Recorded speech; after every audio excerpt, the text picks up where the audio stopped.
Olá, tudo bem com você? Eu espero que sim e espero que possa ficar ainda melhor depois do programa de hoje. Tá só começando, hoje o tema é O Corpo Fala. Tem especialista, tem receita, tem muita coisa boa para acontecer para você. Antes eu quero convidar você para refletir sobre uma frase que um escritor disse que diz assim: é quando nos esquecemos de nós mesmos que fazemos coisas que jamais serão esquecidas.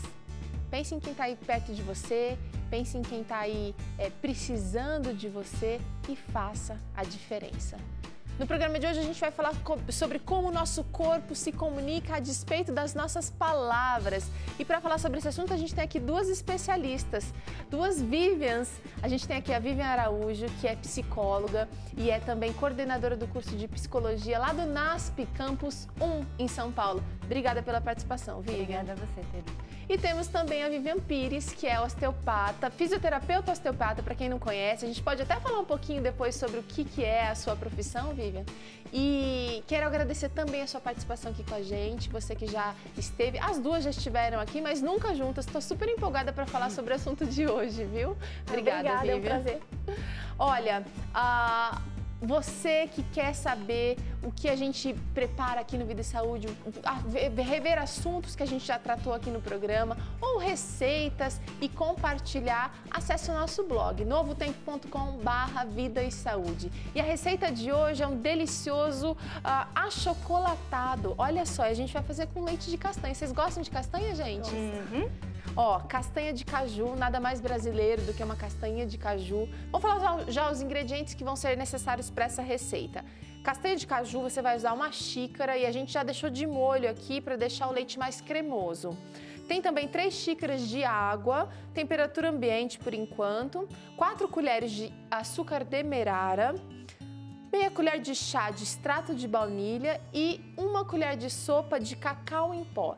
Isso é o que vai para a nossa receita. É claro que você pode adaptar aqui os ingredientes, por exemplo, você pode usar uma castanha do Pará, se não tiver de caju aí na sua casa, pode usar até amendoim que dá certo, a receita vai ficar até mais em conta e super saborosa, garanto para você, tá? Vamos começar já batendo a receita, porque enquanto ele esquenta o nosso achocolatado, aí a gente vai entrar de fato no assunto de hoje. Nossa mesa tá farta hoje também, vocês vão tomar um bom café da manhã hoje aqui, hein, gente? Café da tarde, eu não sei como é que vocês vieram pra cá gravar com a gente, mas tá bonita a mesa ali. Ó, a gente vai bater então 1 xícara de castanha de caju, que já ficou de molho. Quanto tempo, Teru? Pode deixar de molho mínimo 2 horas, mas se você quiser deixar a noite toda de molho e usar no dia seguinte, funciona também. E agora a gente vai bater com 3 xícaras de água. O que a gente está fazendo aqui é um leite de castanhas. E agora é só bater a castanha de caju, é bem molinha.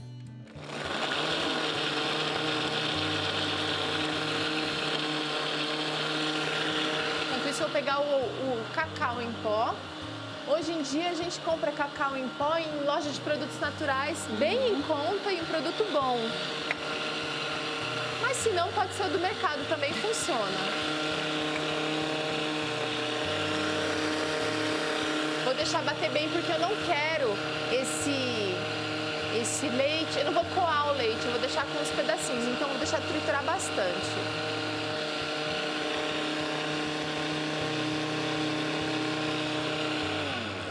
Vamos ver como é que tá. Parece que já tá, até a cor tá bem linda, tá ótimo. Agora a gente vai colocar para ferver esse líquido e antes que esquente a gente já vai colocar os demais ingredientes para ele misturar bem. Então vão ser 4 colheres de sopa de açúcar demerara. Se você quiser usar um outro adoçante, fica à vontade. Pode usar agave, pode usar mel, pode usar também uma estévia, tudo é válido. A gente está usando o demerara, que é o mais fácil de ser encontrado. 1 colher generosa de cacau em pó. Vou colocar até um pouquinho mais, que a minha colher aqui está pequenininha. E o extrato de baunilha, que é meia colher de chá. Esse é um ingrediente opcional, né? Se não quiser, não precisa colocar, mas dá um aroma tão gostoso.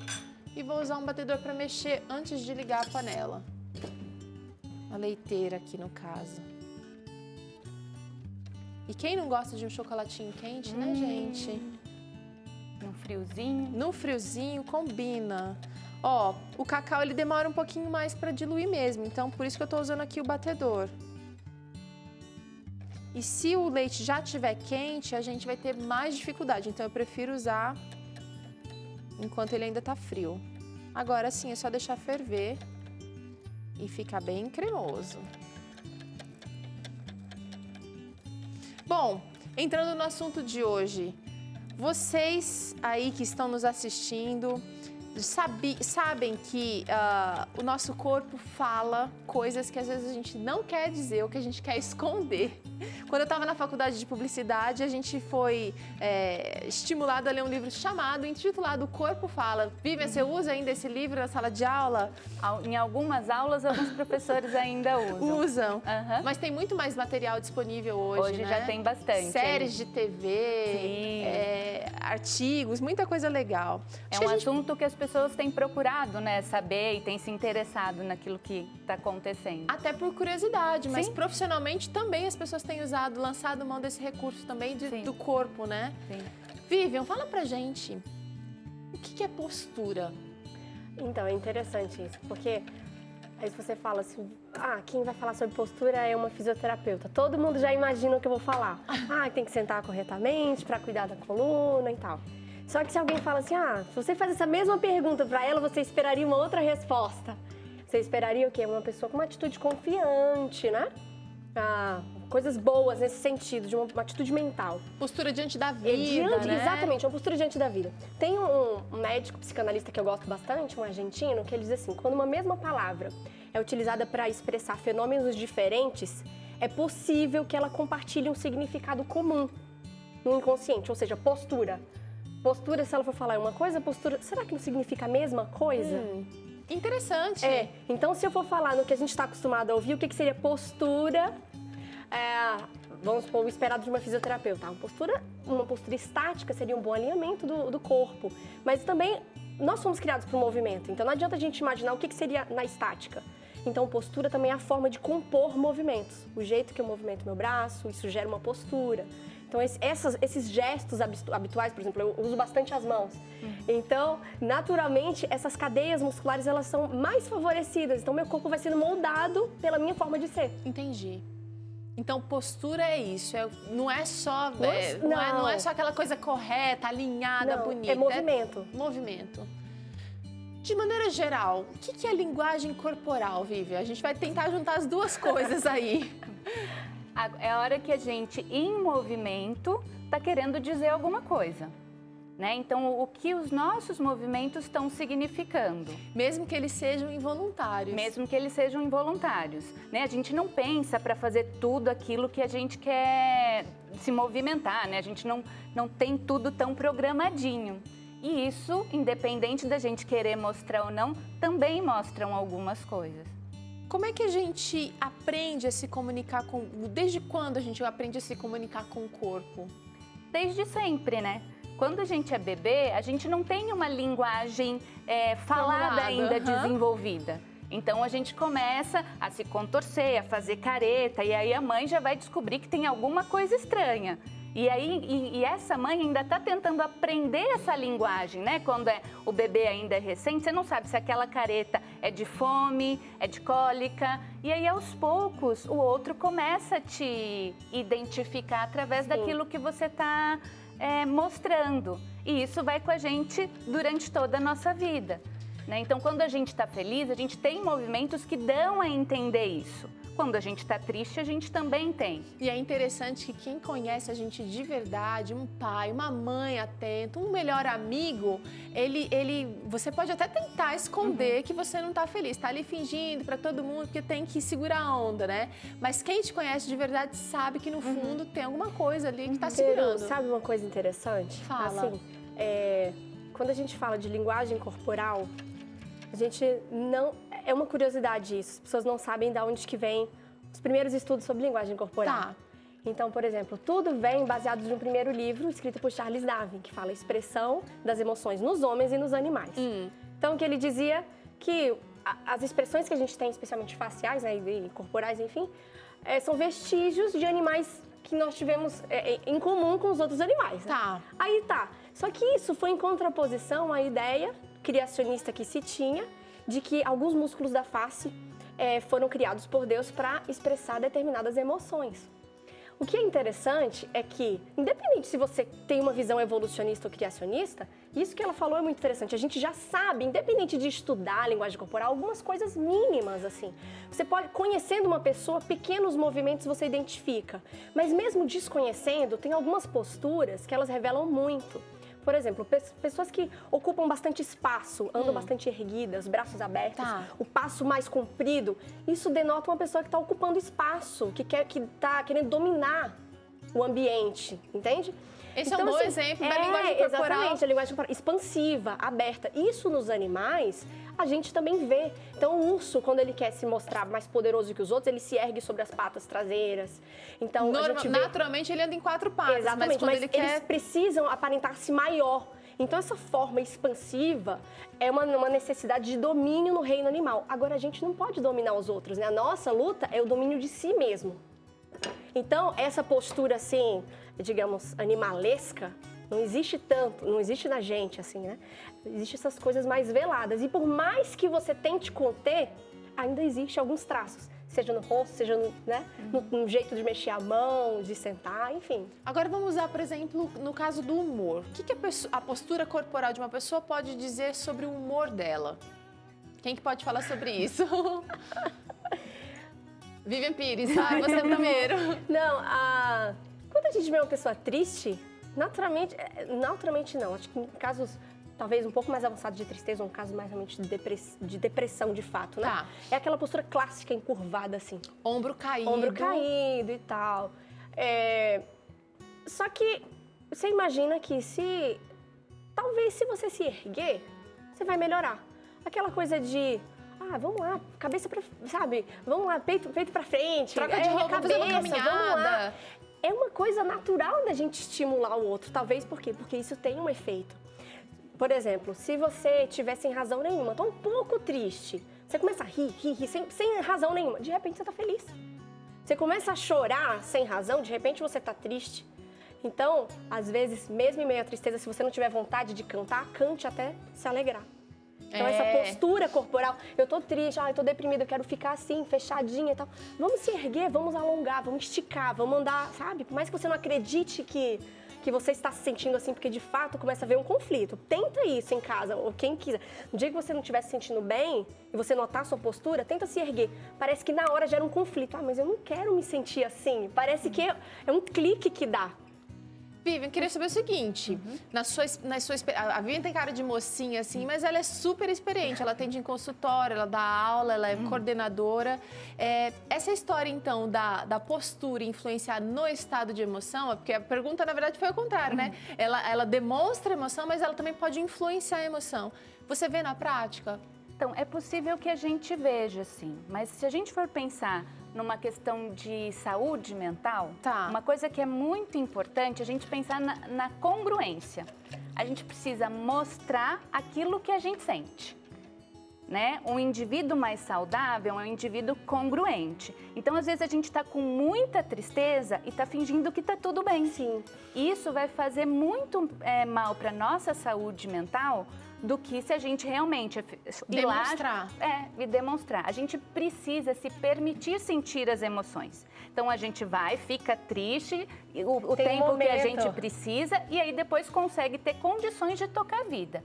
Se a gente vai ficando só negando aquilo que a gente está sentindo e tentando esconder isso através da nossa linguagem corporal, isso pode ser um problema que vai se acarretar numa doença mental mais para frente. E aquela história de que mentira tem perna curta também é verdade para essa linguagem corporal. Uma hora ou outra alguém vai perceber ou você vai deixar escapar e isso talvez vai ter se transformado num problema muito maior do que era originalmente, né? A gente, quando a gente fala de sentimentos, a gente, às vezes, uma comparação que a gente coloca, por exemplo, um copo de água. Você está sempre se enchendo dos sentimentos, mas você precisa de troca. Você vai, se esvazia de alguns, recebe outros, para a gente poder estar sempre tentando se equilibrar. Tá. Né? E a gente precisa fazer isso para a nossa saúde. Se a gente for só se enchendo e não tendo um espaço para um pouco se depositar, uma hora a gente vai adoecer por conta disso. Entendi. Entendeu? Super importante, então, dar vazão e se permitir sentir aquilo que está sentindo. Agora, a gente está falando de emoção negativa, mas tem também os momentos que a gente precisa se impor. Sim. Como, por exemplo, a gente vai assistir agora a reportagem sobre como se portar numa entrevista de trabalho. Adequação, tudo isso precisa ser levado em conta também. Vamos ver a reportagem, depois a gente volta falando sobre esse assunto.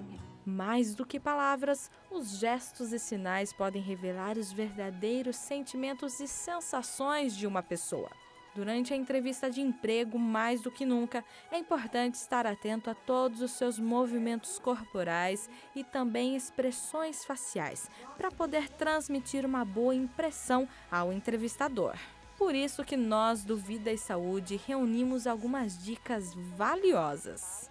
A primeira dica é uma dica muito importante, é como sentar na cadeira.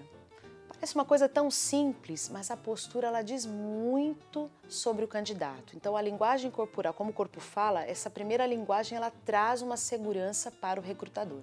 Então tem candidatos que ficam muito relaxados, então isso pode demonstrar falta de zelo, invadindo o espaço, ou que a pessoa não está ali atenta ou preocupada com aquela entrevista. Ou quando a pessoa fica parece um robô ali, né, fica tenso ali na cadeira. Também o excesso de nervosismo, insegurança pode complicar ali durante a entrevista para esse candidato. Então o ideal é que a pessoa ela sente uma coluna ereta, que ela, quando o recrutador fizer uma pergunta, enquanto ele perguntar, ela pode levemente inclinar-se para frente, quando for responder, usando o gesto, né, inclinando para frente, não tem problema. Uma segunda dica para o candidato é o cuidado com o olhar. Por quê? O ideal é que a gente utilize esse triângulo, os olhos e a boca. É claro que quando a gente conversa, a gente sempre busca, de repente, lembrei de alguma coisa, então a gente acaba buscando um olhar para cima. Mas para o candidato, se ele trabalhar o triângulo, ajuda muito na avaliação com o recrutador. Por quê? O candidato, às vezes, no nervosismo, abaixa o olhar, desvia muito, responde, de repente, para a pessoa errada. Quando acontece uma entrevista com duas pessoas, quando a pessoa que lhe pergunta, ela quem espera a resposta. Então, às vezes, a pessoa que perguntou não recebe a resposta, desvia o olhar para o outro. Então, o triângulo vai auxiliar muito nesse momento.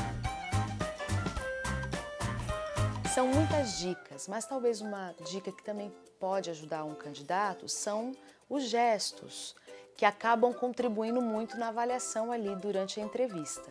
Então, usar muito as mãos pode demonstrar que a pessoa ela tem um excesso de ansiedade, ou talvez pode até representar ali um personagem teatral, né? A pessoa que quer demonstrar ali uma personalidade não existente.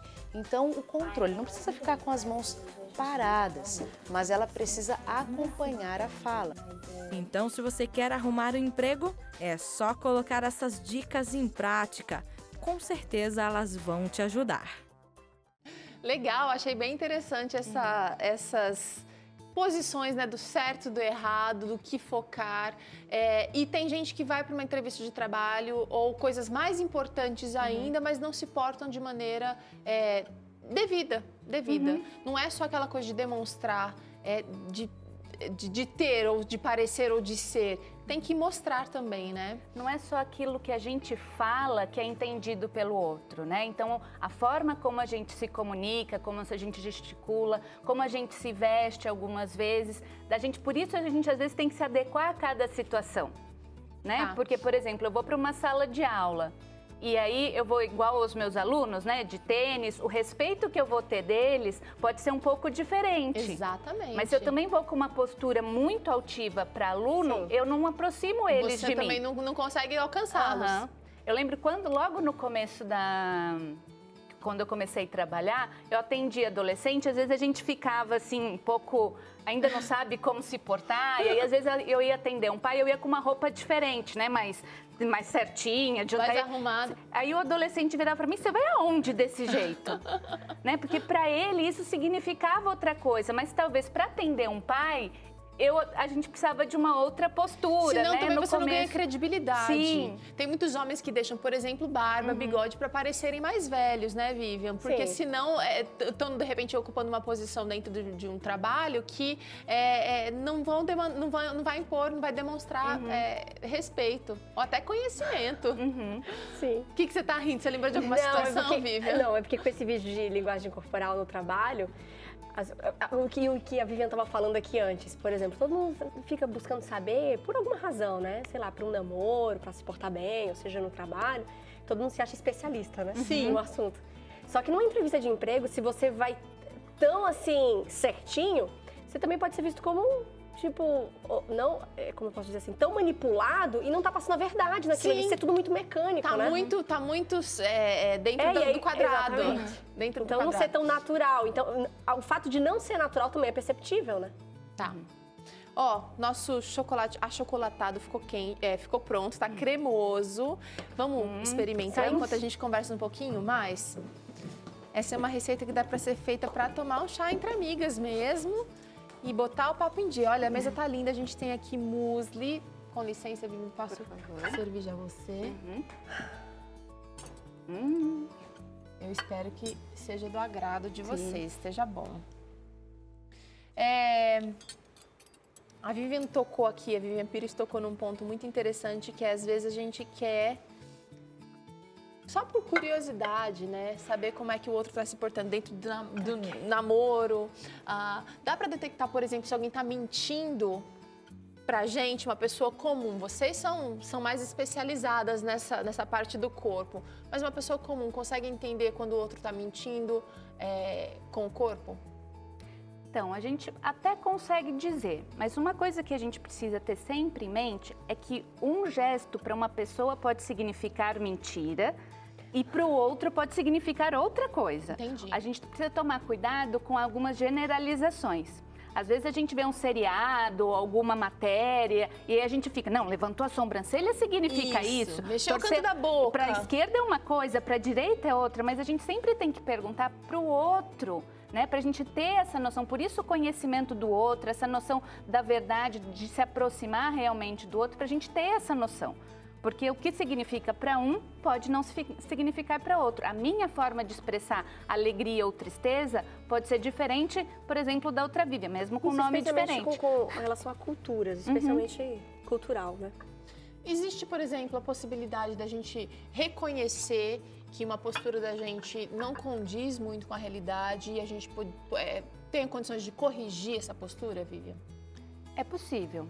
A gente precisa estar sempre atento ao que a gente está sentindo. Hoje a gente tem muito distanciamento daquilo em que a gente sente, daquilo que a gente pensa. Tá. Né? E aí como a gente age também. Essa noção da gente se perceber como eu tô hoje, como eu tô sentindo, como eu vou me portar. E aí a gente tem condição de alterar o comportamento. Se eu percebo, eu posso mudar. Se eu não percebo, eu vou continuar agindo como se nada tivesse acontecendo. E será que existem prejuízos dessa postura inadequada?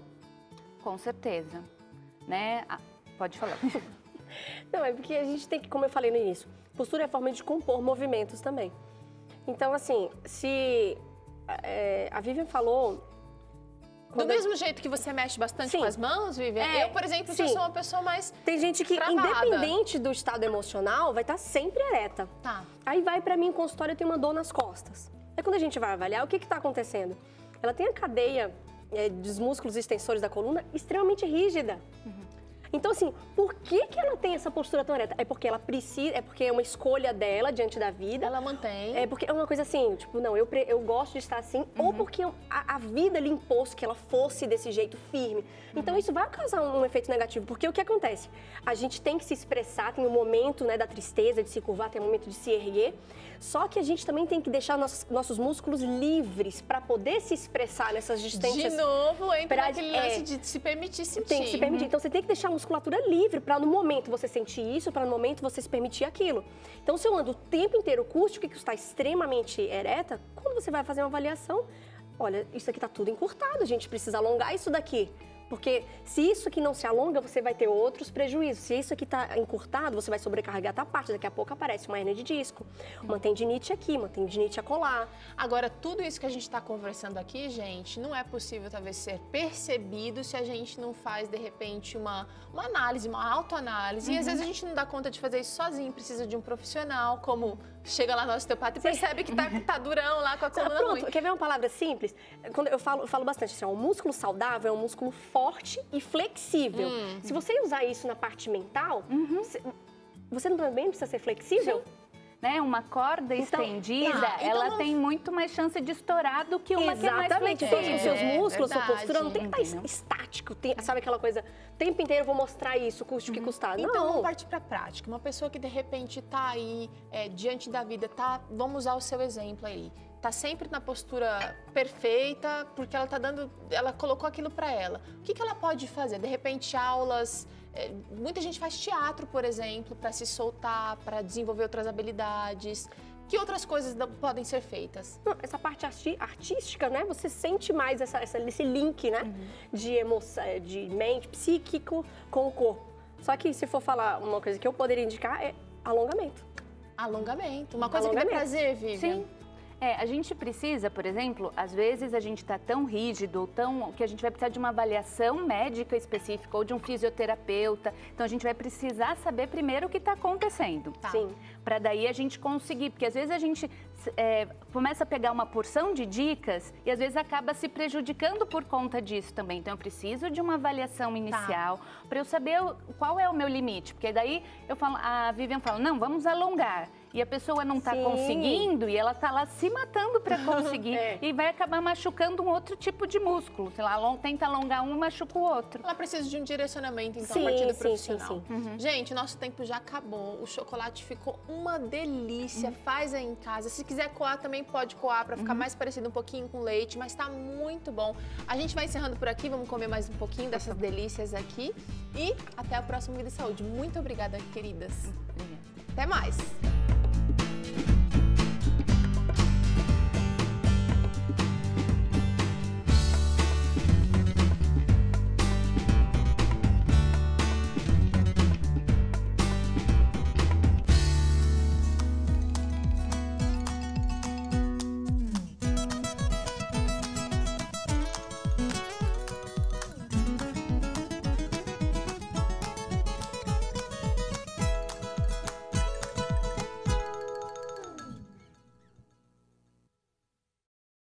E aí, você gostou do que assistiu agora? Tem muito mais conteúdo exclusivo esperando por você. Clica aqui e assine o nosso canal. Vai ser ótimo para você.